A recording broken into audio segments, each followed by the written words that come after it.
On November 13th, shoppers and employees at the Seaway Mall got an unexpected surprise when a flash mob involving Chorus Niagara gave an unforgettable performance right here in the food court.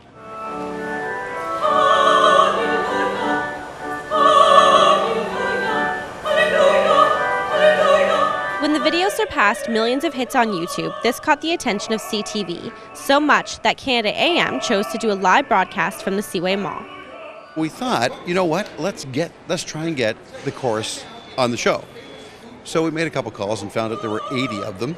And since we couldn't afford to build a new studio, the next natural thing was, you know what, we should go to the mall in Welland where they did it and not recreate it, but at least, put it in the perspective of this is where they did it. And for us, there were so many different things we could do. This is where we started, and so it just ballooned from there. So we were very happy that everybody was available to come, and that's why we came here.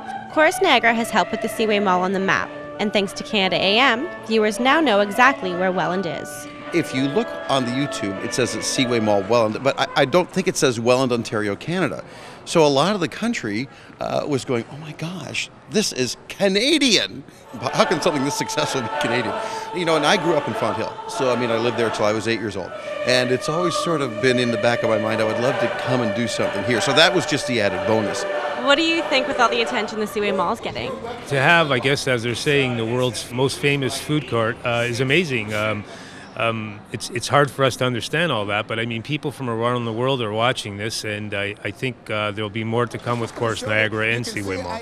How do you think this will affect our community? Well, as we saw this morning, 500 people from Welland got up at 6 a.m. to come to Seaway Mall to sit in the food court to be on TV, and I think the community is right behind it, and the spirit in Welland is always strong. Robert, what were your thoughts when you were approached to do the flash mob? I think there was a combination of surprise and maybe a little concern about just how it was all going to work out and what was actually going to happen.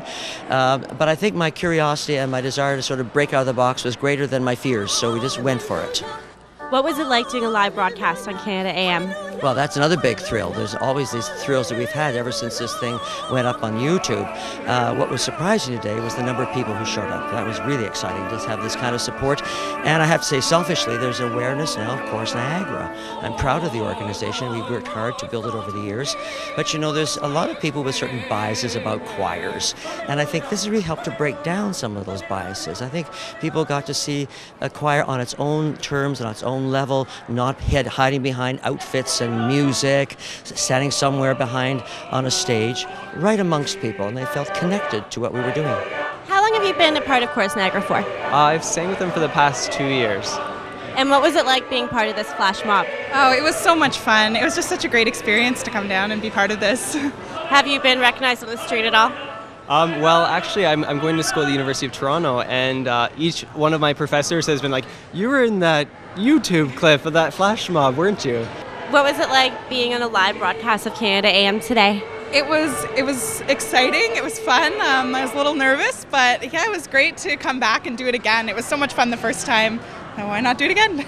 How does that make you feel when you saw over 14 million hits? I don't know. I think it hasn't sunken in yet. The video's only been up for 2 weeks, right? So since it's been up, we've been so busy and getting comments and orders, and we've been talking to a lot of people about it. And I haven't really had a chance to kind of sit down and let it all sink in. So I think that in January, I might be able to answer that question a little bit better. But right now, I just feel like there's so much going on. I don't even know where to look or what to do. So it's amazing.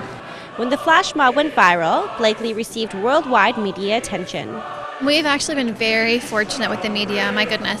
We were on CNN, Fox News, Good Morning America, The View did a segment that was really neat to see. We were on E-Talk yesterday and ABC World News, the list goes on. I cannot believe that people from all over the world are contacting Alphabet Photography, this little company.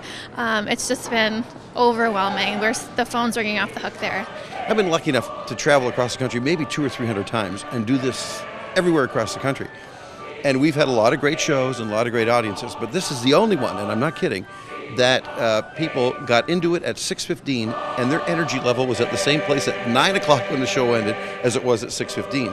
And that you could tell the chorus fed off that, our guys fed off that, the people fed off it. So it was just a very great event.